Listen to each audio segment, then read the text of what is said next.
Olá! Quero cumprimentar a todos que reservaram um tempinho nas agendas para vir prestigiar esta mini palestra. Me chamo Renata Domingues e hoje falarei para a Jovem Advocacia. Mas antes de iniciar, gostaria de aproveitar este espaço para fazer um agradecimento especial ao Dr. Alexandre Rolo, presidente da Comissão de Cultura e Eventos da OAB São Paulo, e todos os demais componentes da comissão pelo excelente trabalho que vem desenvolvendo, com muita capacidade, com muita propriedade, com muito comprometimento e com inovação. Sobretudo este projeto Cultura com Você. É uma satisfação imensa fazer parte dele e estar aqui pela segunda vez para falar para os colegas, estagiários, estudantes de direito.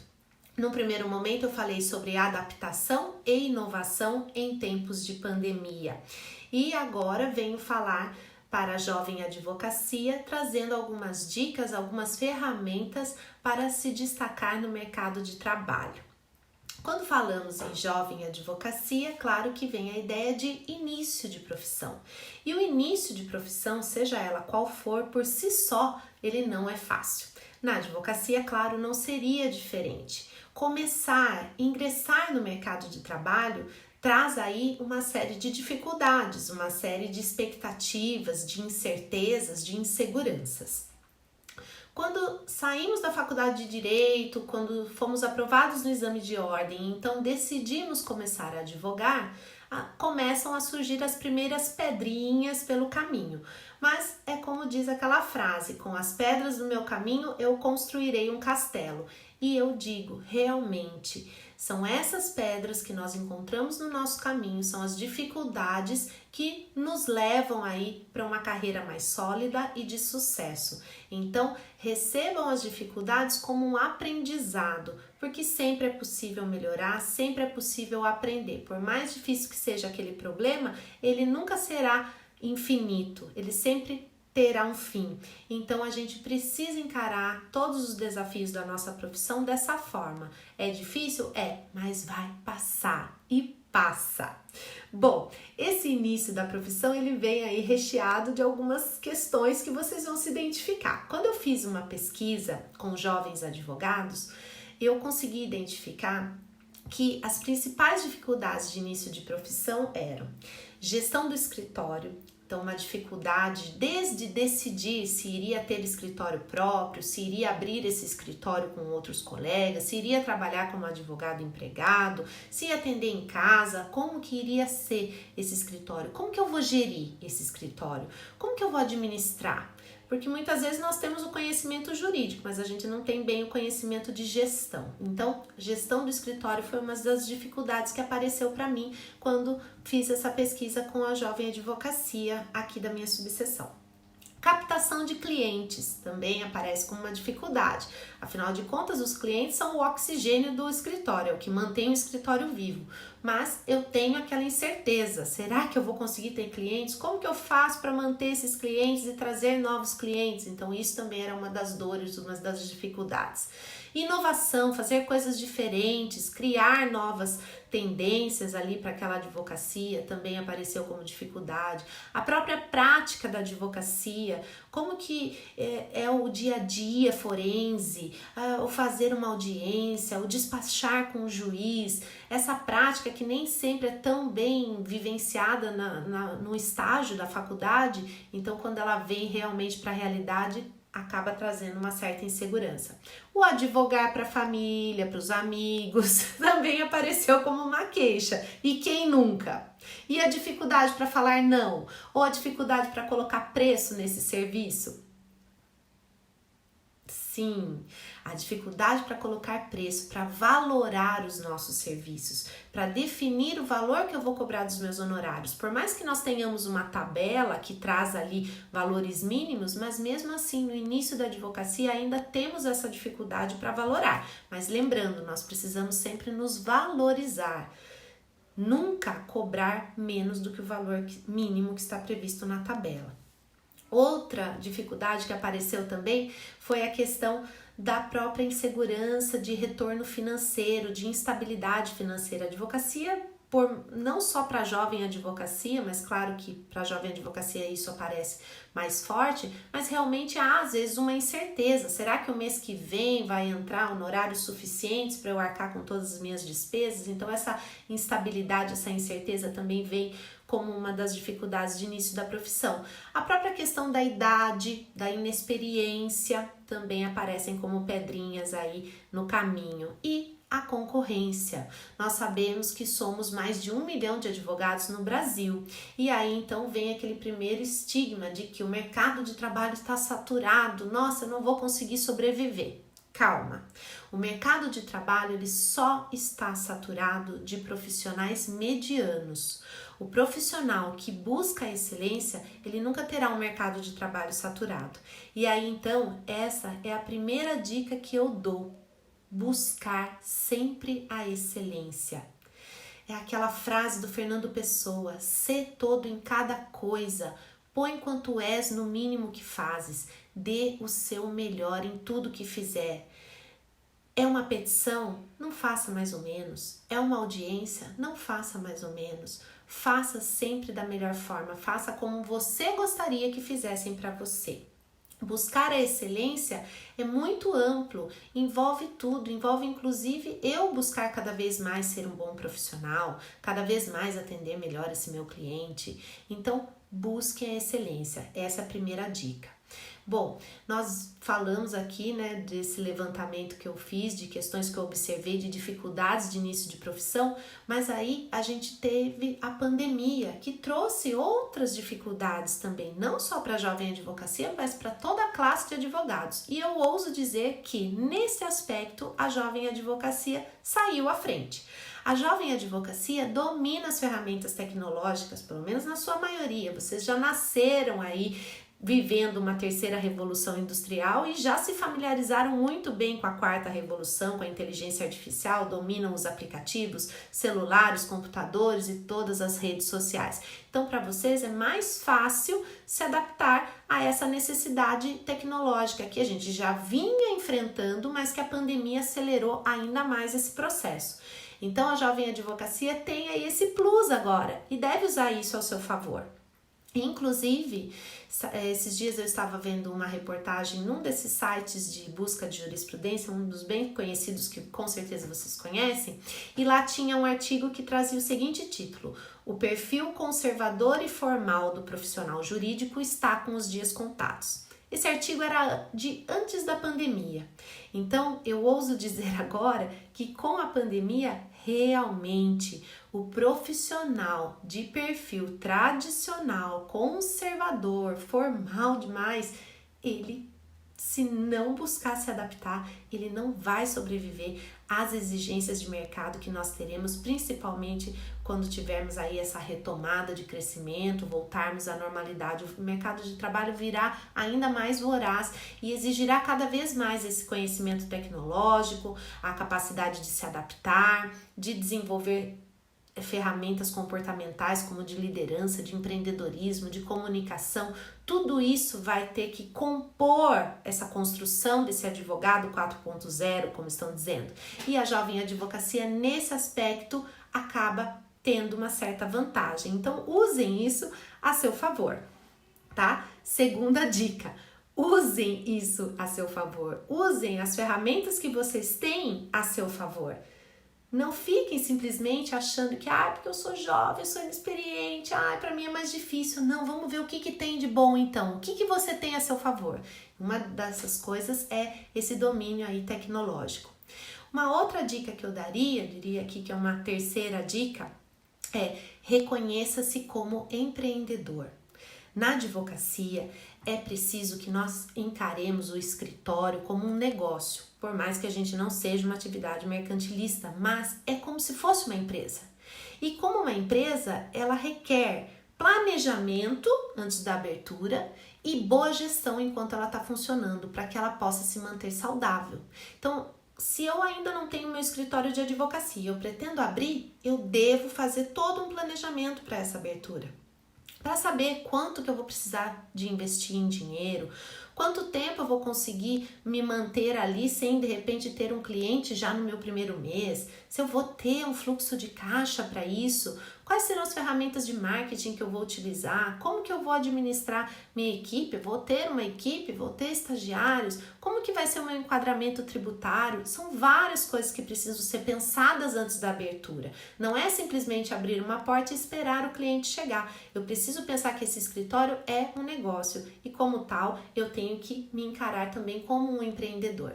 Feito esse planejamento antes da abertura, que é fundamental, eu preciso gerir muito bem esse escritório para que ele se mantenha com as portas abertas. Infelizmente, a gente tem diversos relatos e já até algumas pesquisas de escritórios que acabam fechando. E as principais razões de fechar são a falta de planejamento e a má gestão. Então, reconheça-se como um empreendedor. Se não domina essas ferramentas de empreendedorismo, é importante buscar conhecê-las, importante buscar aprender. Existem órgãos que auxiliam nesse quesito, a própria OAB, palestras, então é necessário buscar se reconhecer como um empreendedor. Quarta dica, valorize e respeite o seu cliente. Se você busca excelência, que foi a primeira dica, evidentemente que você vai buscar de toda forma atender esse seu cliente da melhor forma possível, mas não é demais reforçar ainda mais e dizer que a quarta dica é valorize e respeite o seu cliente. A relação advogado-cliente, ela se constrói com base na confiança, com base na transparência. Então, esse cliente precisa perceber que você foi a melhor escolha para ele, que você é o melhor profissional para cuidar do caso dele, para cuidar muitas vezes dos bens dele, da vida dele, da liberdade dele. A função do advogado é um munus público, é extremamente importante a nossa função e nós precisamos deixar isso muito claro para o nosso cliente por meio dos nossos atos. Não adianta eu dizer que eu sou um bom advogado se eu perco prazos, se eu não atendo o meu cliente, se eu fujo dele, o cliente leva toda a documentação e eu demoro 3, 4, 5, 6 meses para entrar com a ação dele. Isso não é valorizar e respeitar o cliente. Eu preciso valorizar e respeitar. Um cliente descontente é um marketing negativo tremendo.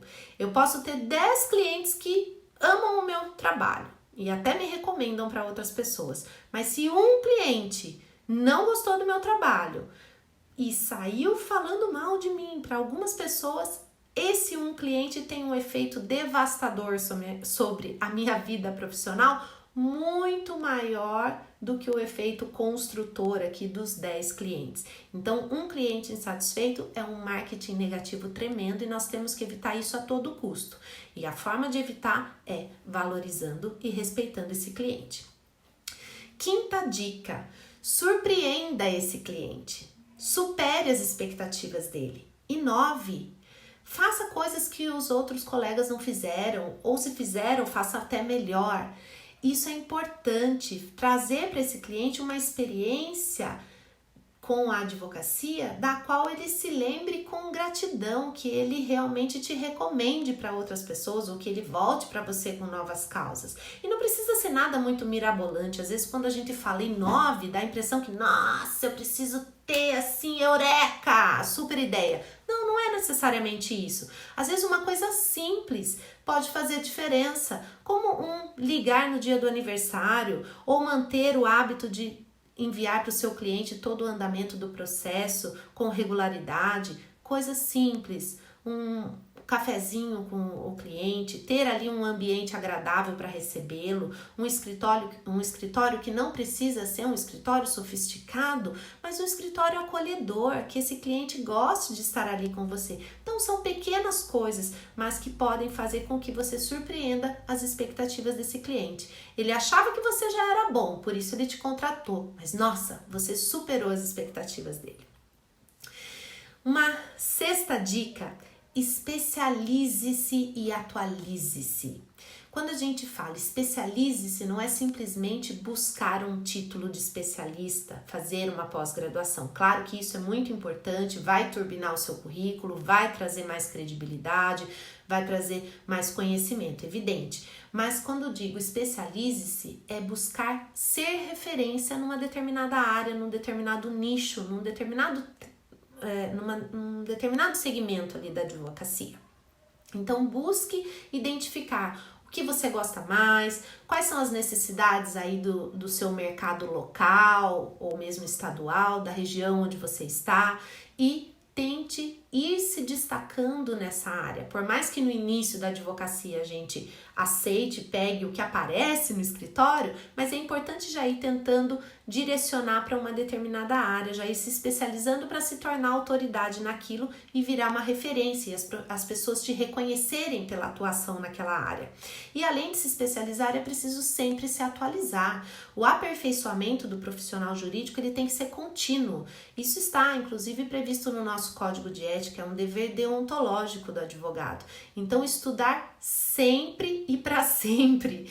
Eu preciso me atualizar, e não só do direito, mas mesmo das tendências de mercado, das tendências mundiais, do que está acontecendo na economia, no nosso país. Tudo isso auxilia na construção desse profissional de excelência. 7ª dica: marque presença. Sabem aquele velho ditado, quem não é visto não é lembrado? Sim, é um velho ditado, mas que realmente faz sentido. Tem advogados que só ele e a família dele às vezes sabem que ele é advogado. Ele mal sai, ele não frequenta um círculo social, ele não divulga para as pessoas que ele é um advogado. Às vezes ele acabou de se formar, já passou no exame de ordem, ele não foi nem lá na cerimônia de entrega da carteira da OAB marcar a presença. Já não começou legal assim, hein? É preciso marcar a presença, as pessoas precisam saber que você atua, o que você faz, como você faz, se você é esse bom profissional. É claro que marcar presença é marcar presença de uma forma positiva, ninguém quer marcar presença de uma forma negativa. Agora, em tempos de pandemia, de que forma eu posso marcar presença? Por meio das redes sociais. Então, é uma forma de eu me mostrar para as pessoas, que elas saibam o que eu faço e como eu faço. E mostrar que eu faço bem. Então, marque presença para não ser mais um no meio da multidão. 8ª dica: desenvolva uma rede de contatos. Quando eu marco presença, quando eu procuro visitar o fórum, mesmo agora que a gente vive a questão dos processos digitais, mas vez ou outra é importante estar lá fisicamente, indo visitar os cartórios, ver os cartorários, os servidores, encontrar outros colegas da advocacia. É importante, mesmo que você não tenha uma audiência necessariamente para fazer naquele dia. Vez ou outra, eu preciso dar o ar da graça nesses locais. Tem uma palestra, tem um evento na minha cidade? Devo ir. Uma feira onde vão estar várias pessoas? Eu tenho que estar lá. Por quê? Porque eu estou marcando presença e através disso eu consigo fazer uma rede de contatos também. Eu vou conhecendo pessoas que podem me auxiliar na minha profissão. É o que nós chamamos de networking. Pessoas que podem te auxiliar a crescer profissionalmente, estabelecendo parcerias, conhecendo colegas. Por exemplo, você atua na área tributária e tem um colega que faz criminal. Se aparecer tributário no escritório dele, ele manda para você. Se aparecer criminal, você manda para ele. Estabelecer esse tipo de rede de contato é super importante e ajuda no nosso crescimento. É muito mais fácil a gente crescer com apoios do que tentar crescer sozinho. Então eu preciso sim estabelecer rede de contatos, criar conexões com as mais diversas pessoas, mas pessoas que te elevem e não que te rebaixem. 9ª dica: invista na sua imagem profissional. A imagem profissional é como se fosse a nossa digital, é como eu quero ser reconhecido. Então é essa pergunta que você tem que fazer para você mesmo. Como você quer que as pessoas te reconheçam? Para pensar um pouquinho. Como é que eu quero que as pessoas me reconheçam? E segundo, como é que realmente essas pessoas me reconhecem? Porque às vezes existe uma distância entre uma coisa e outra. Eu quero que me enxerguem de uma forma, mas as pessoas me enxergam de outra. que está acontecendo aqui? Que mensagem que eu estou mandando aqui que está fazendo com que elas me enxerguem assim? Não era assim que eu queria que me enxergassem, mas estão me enxergando assim. Por que será? O que eu preciso mudar? Que frequência que eu preciso ajustar aqui para que realmente a imagem que eu quero passar seja a imagem que as pessoas recebem? Então, posso até fazer esse exercício de perguntar para as pessoas como que elas me reconhecem. O Facebook agora, esses dias, estava com essa brincadeira. Pode fazer por lá mesmo, ou se quiser uma coisa mais privada, escolha algumas pessoas do seu círculo, algum professor, algum colega e pergunte como é que você me reconhece. Quando te falam no meu nome, o que você lembra? E trabalhe essa construção da sua imagem profissional. Excelente no início da profissão já começar a trabalhar isso, mas lembre-se, nenhuma imagem profissional se sustenta se ela não for verdadeira. Não adianta eu querer vender a imagem de um excelente profissional se lá dentro do meu escritório eu sou relapso com prazos, eu trato mal meus clientes, trato mal minha equipe. Isso não se sustenta por muito tempo. As pessoas vão acabar descobrindo que aquilo que eu estou vendendo de mim não é o que condiz com a realidade. Então, uma imagem profissional sólida, ela se constrói, mas ela se constrói baseada na verdade. E vamos à nossa 10ª dica: invista em publicidade. Falamos agora da importância da construção da sua imagem profissional e nada melhor do que a publicidade também para te auxiliar nessa construção. Primeiramente, eu gostaria de fazer uma distinção entre publicidade e propaganda. A propaganda é vedada para nós advogados, porque a advocacia não tem esse caráter mercantilista, não é um comércio. Eu não poderia, por exemplo, fazer uma postagem: este mês de julho, a ação de alimentos em promoção por R$12 de R$ 99,90. Isso não seria possível, mas eu poderia fazer uma postagem explicando o que é uma ação de alimentos, quem pode propor, para que ela serve. Aí, ok. Por quê? Porque essa é a finalidade de tornar público, de levar o conhecimento, de levar uma informação. Então, a publicidade ela é permitida, a propaganda não é permitida. E essa publicidade, ela vai desde a publicidade mais tradicional, que é, por exemplo, o seu cartão de visita, que sim, ainda é necessário ter, mesmo com os cartões digitais, o cartãozinho físico ainda se faz útil, principalmente no networking, quando você vai num evento, vai conhecer algumas pessoas, é importante entregar o teu cartão. Então ande sempre com ele, não deixe só lá no balcão do escritório. Essa publicidade tradicional também envolve a fachada do escritório, o seu logotipo, o seu formato de petição, como que você costuma utilizar, a padronagem, o cabeçalho, o rodapé, tudo isso é uma publicidade também. Agora, nós podemos pensar numa publicidade mais moderna, publicidade nas redes sociais, por exemplo. E isso, o nosso provimento de 94, que é do ano 2000, ele não tratou a respeito. Claro, em 2000 nem existiam as redes sociais. Mesmo o nosso Código de Ética e Disciplina, ele regula um pouquinho, fala um pouco, mas ainda superficialmente. Então, é necessário modernizar mais as regras da publicidade online. E para isso, a OAB Federal abriu uma consulta pública para nos ouvir. Se você ainda não participou dela, é importante participar e deixar a sua opinião lá no site da OAB Federal. Ela está disponível. E essa consulta pública, ela busca tanto modernizar a publicidade na advocacia, como também padronizar as regras. Porque como a legislação não regula a respeito, até porque é anterior às próprias redes sociais, então isso acaba ficando muito a critério dos TEDs, dos Tribunais de Ética e Disciplina. E aí nós temos algumas posições divergentes aí Brasil afora. Então é necessário ter uma padronização. Isso será bom para todos nós, porque afinal de contas esse advogado moderno, esse advogado 4.0, ele precisa sim estar nas redes sociais. As redes sociais são a publicidade do novo milênio, são a versão tecnológica do boca a boca, então nós temos que usar, tá todo mundo lá, estamos todos aqui, né? Nesse momento vocês estão usando uma rede social para assistir essa palestra, então não tem por que a advocacia ficar de fora da utilização das redes sociais. Agora, é evidente que elas precisam ser utilizadas com ética. Essas postagens, elas devem ser adequadas, elas devem ter a finalidade de levar conhecimento, de levar informações e soluções para os seus clientes ou para os seus possíveis clientes. Mas eu devo sim utilizar, até porque elas são gratuitas na sua maioria. E é importante que eu utilize mais de uma rede social, não fique só no Instagram, ou só no Facebook, ou só no LinkedIn. Importante que eu tenha mais de uma, até porque se acontecer o que aconteceu com o Orkut, por exemplo, você não vai ficar órfão de rede social. Todo um trabalho de anos, às vezes, ali perdido. Então, é importante trabalhar com mais de uma rede social. Importante também que as postagens sejam frequentes. Escolha se quer postar todos os dias, 3 vezes por semana, 2 vezes por semana, 1 vez por semana, mas é importante que seja mantida aí uma frequência. Em formatos diferentes também. Perfis que têm sempre o mesmo formatinho de postagem acabam ficando um pouco cansativos e não prendem tanta atenção e não geram tanto engajamento. Então é importante mudar um pouco os formatos.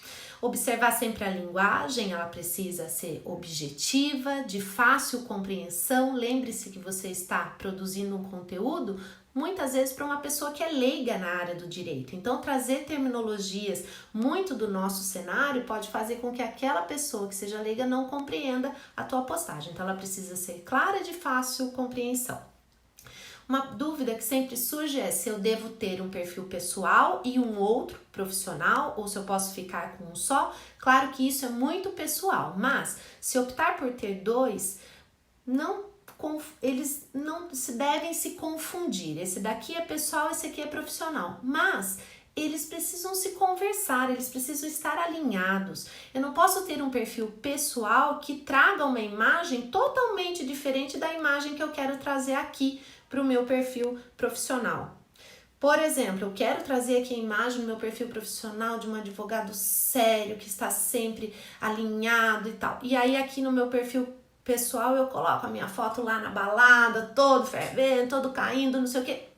Talvez isso não pegue bem profissionalmente. Nos tempos de faculdade, ok, era liberado, mas a partir do momento que eu começo a atuar profissionalmente, até esse tipo de postagem ela precisa ser repensada. Não existe nenhum tipo de proibição e nós vivemos numa democracia, a liberdade de expressão é ampla, claro, mas nós não podemos esquecer que as pessoas nos julgam pelo que elas veem, que as pessoas criam uma imagem profissional sobre nós de acordo com o que elas veem. Então, nunca se esqueça da perguntinha, como é que eu quero ser reconhecido? É isso que vai determinar o tipo de postagem que você vai fazer. Então, ainda que tenha 2 perfis diferentes, eles não podem ser antagônicos, eles precisam ter aí uma ligação, eles têm que estar alinhados.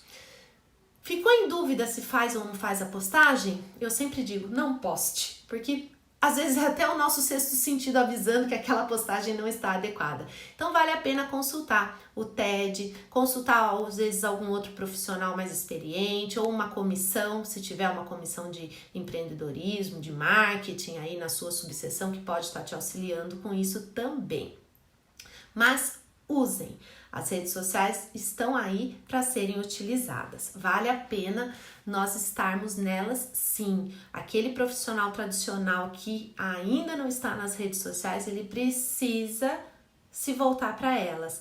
Ah, mas o meu cliente não está na rede social. Talvez o seu cliente de hoje não esteja na rede social, mas o cliente de amanhã certamente estará.